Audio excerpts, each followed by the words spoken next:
Hello student, I welcome you all in my maths class.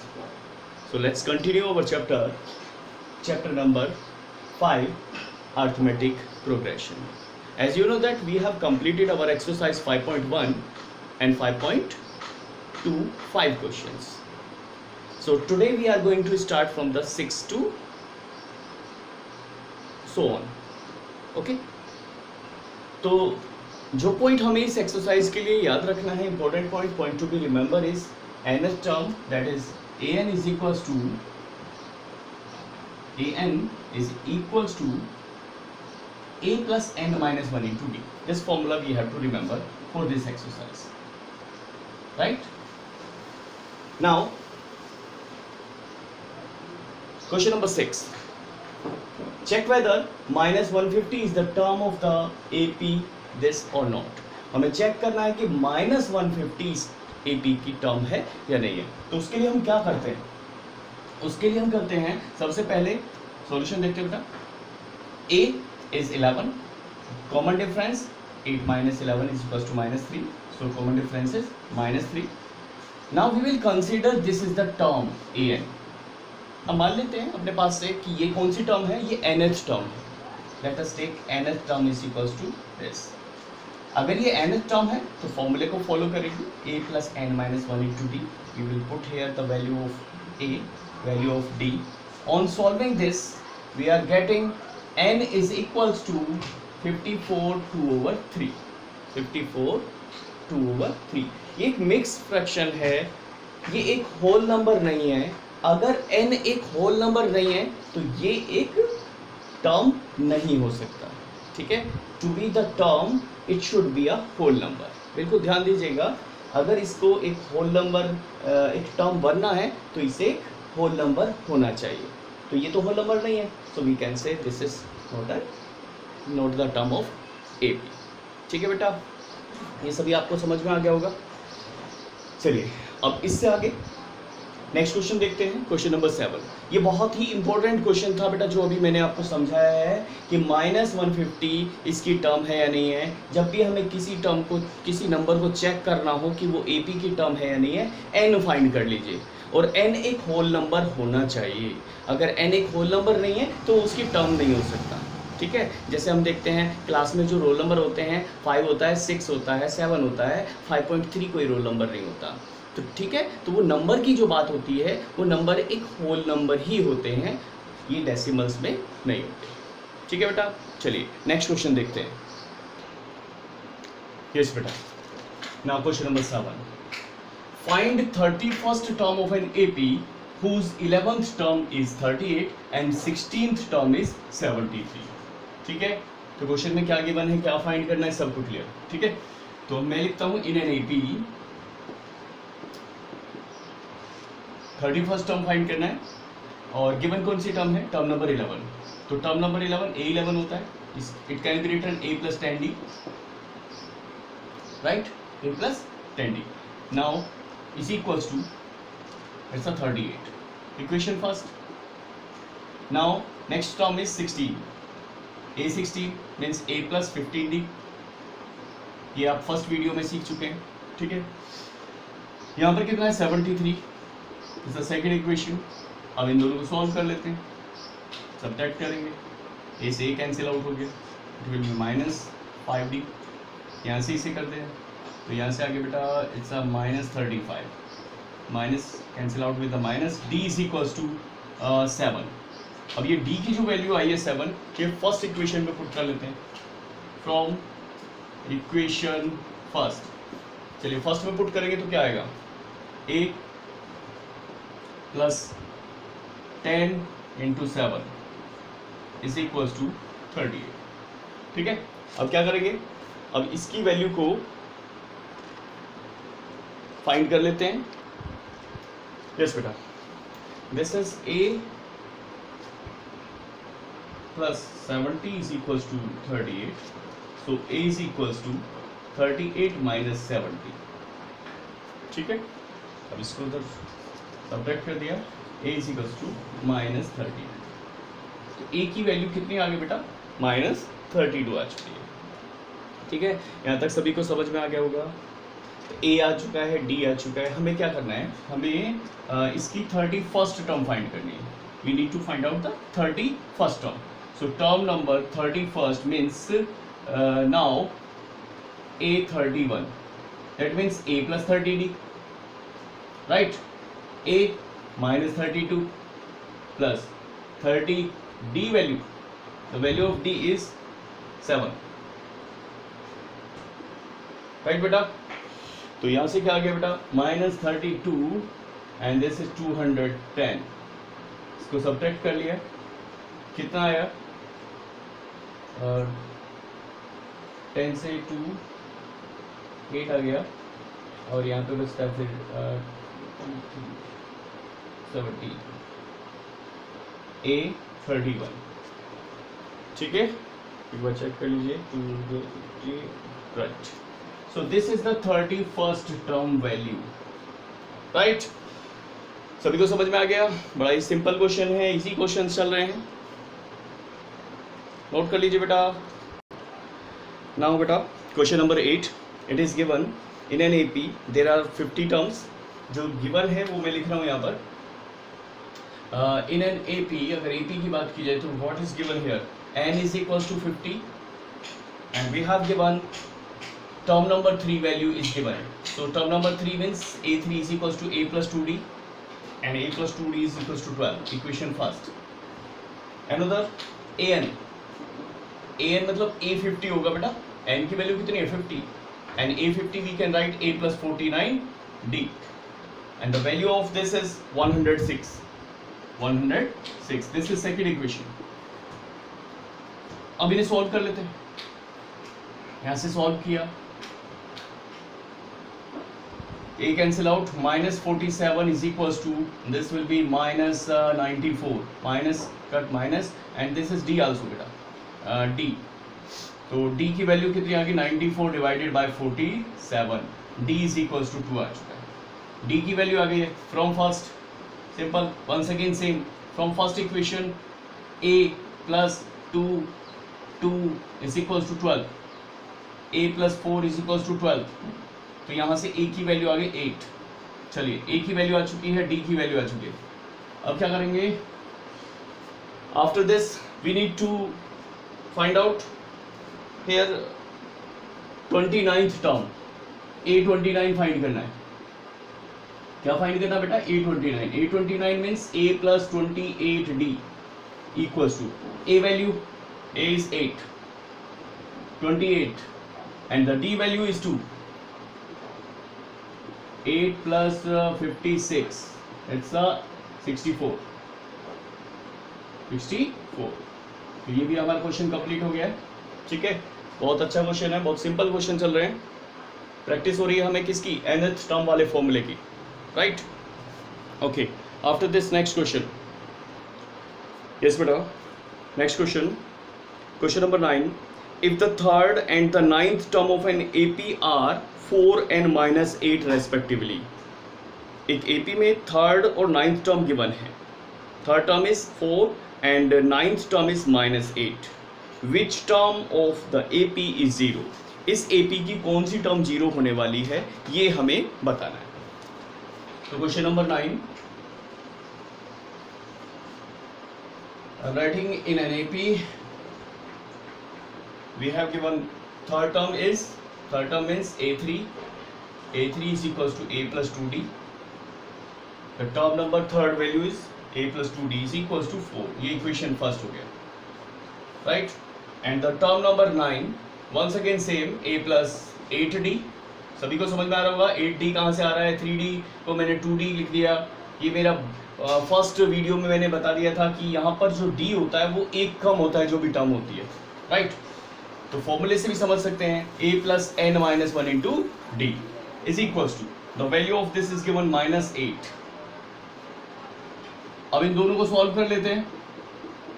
Minus minus और ये plus हो गया, इसे A cancel out, this will be -6D and now here we are getting the 12. So we will get the value of D will be here -2. तो D की value आ गई है फ्रॉम फर्स्ट इक्वेशन. फर्स्ट के पास चलेंगे, A plus 2 minus 2 is equals to 4. तो ये -4 is equals to 4, a is equals to 8। a की वैल्यू कितनी आ गई बेटा? 8 आ चुकी है। सभी को समझ में आ गया? चलिए, now after this we get the value of a, we get the value of d। अब कौन सी टर्म फाइंड करनी है? हमें वो टर्म फाइंड करनी है, वो कौन सी टर्म है जिसकी वैल्यू 0 होगी। टेक, और वी कैन से लेट वो टर्म है हमारी nth term. Let an is equals to 0, वो हमारी nth टर्म है जो 0 है।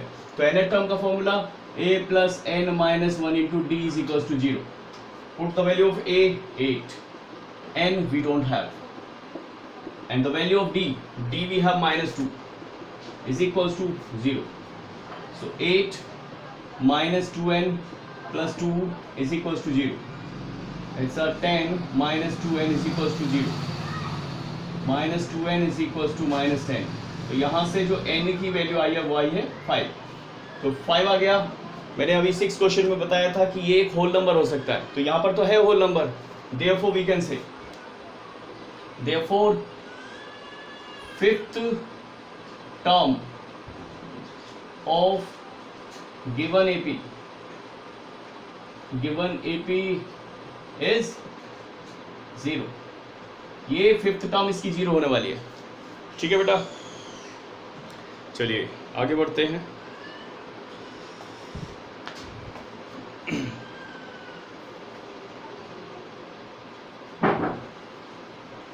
नेक्स्ट क्वेश्चन कराएंगे, question number 10।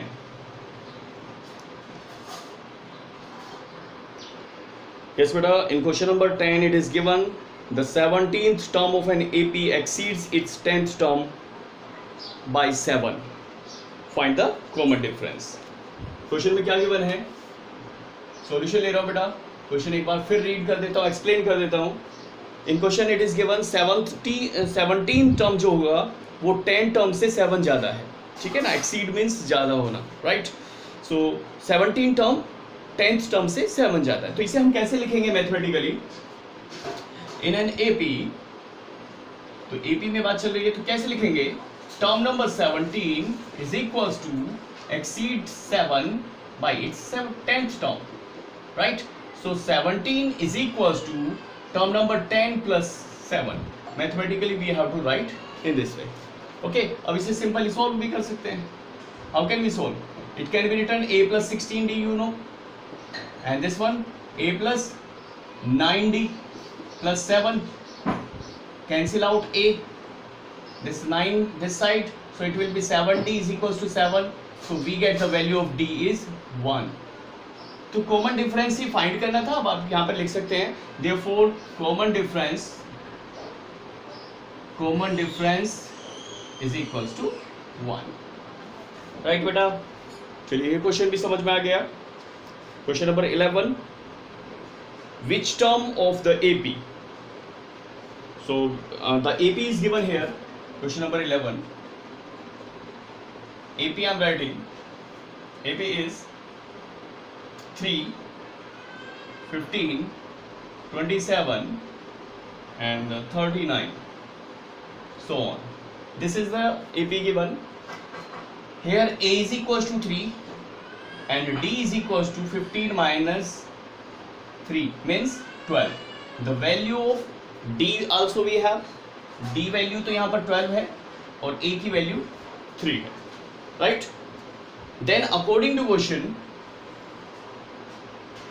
question we know well, it is given here, you can read in the question, it is given which term of the AP is 132 more than its 54th term.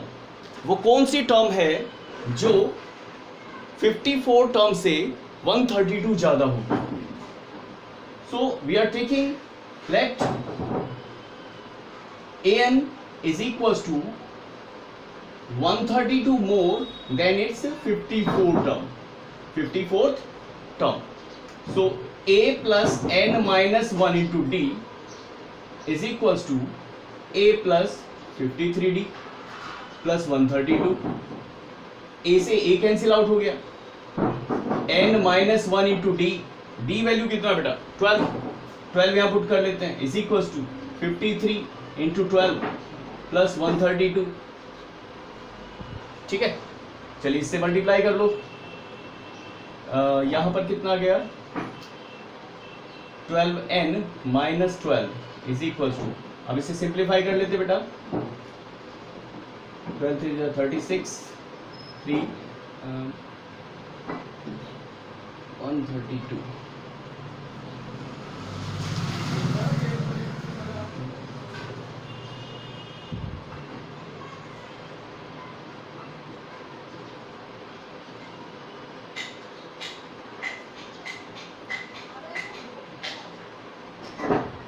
$70 780 divided by 12.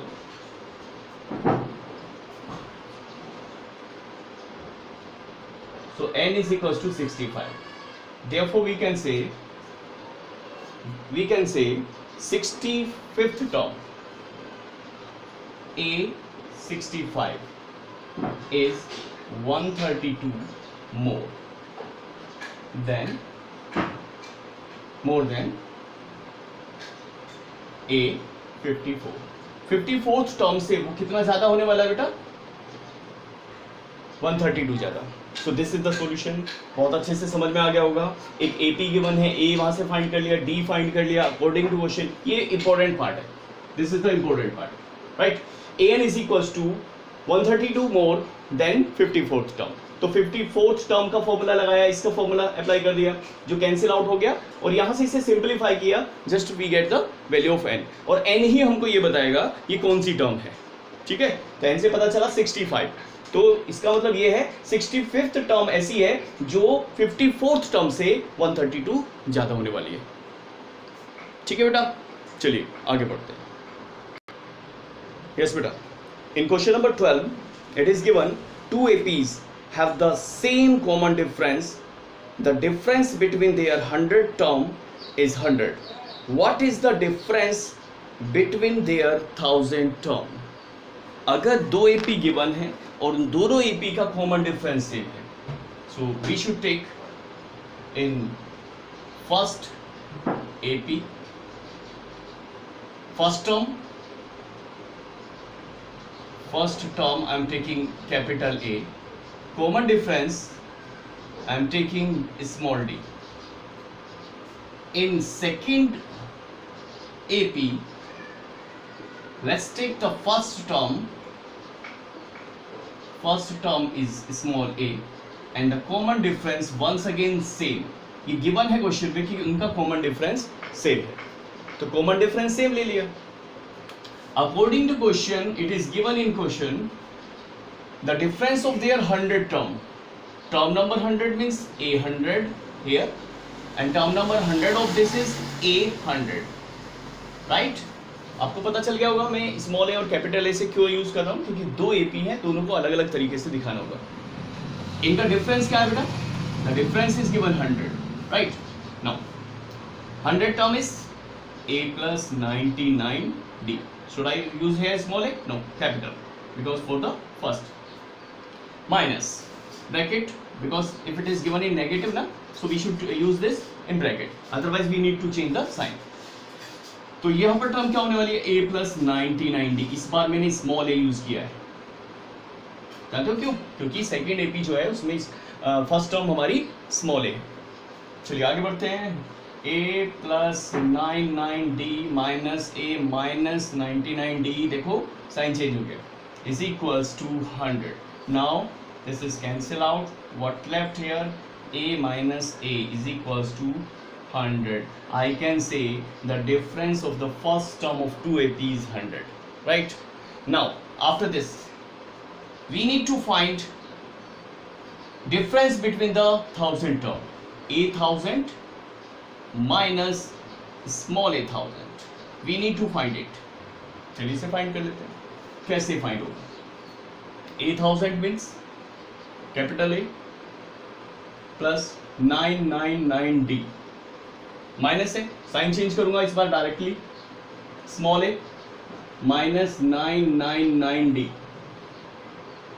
ये cancel out हो गया, बचता क्या है a minus a, फिर से वही बच गया जो पहले था, और पहले इसकी वैल्यू कितनी आ चुकी है 100. Therefore we can say the difference of the 1000 term also 100. तो डिफरेंस इसका भी कितना होने वाला है बेटा 100 होने वाला है. तो यहां सभी को समझ में आ गया. तो ठीक है बेटा. यस. तो ये क्वेश्चन बहुत इंपॉर्टेंट था. 1 मार्क के क्वेश्चन को समझने के लिए बहुत अच्छा था कि अगर दो एपी अलग अलग हैं लेकिन उनके कॉमन डिफरेंस सेम है तो उनके किसी कॉरस्पॉन्डिंग टर्म्स का डिफरेंस कितना होता है.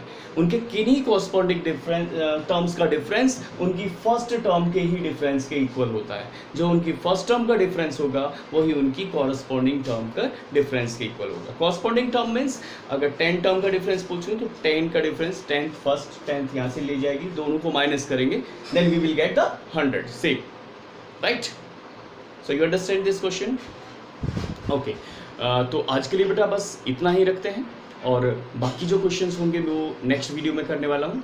आई होप आप सभी को अच्छे से समझ में आ रहा है और अच्छे से आप एंजॉय भी कर रहे हैं. ठीक है बेटा. Thank you. मिलते हैं नेक्स्ट क्लास में.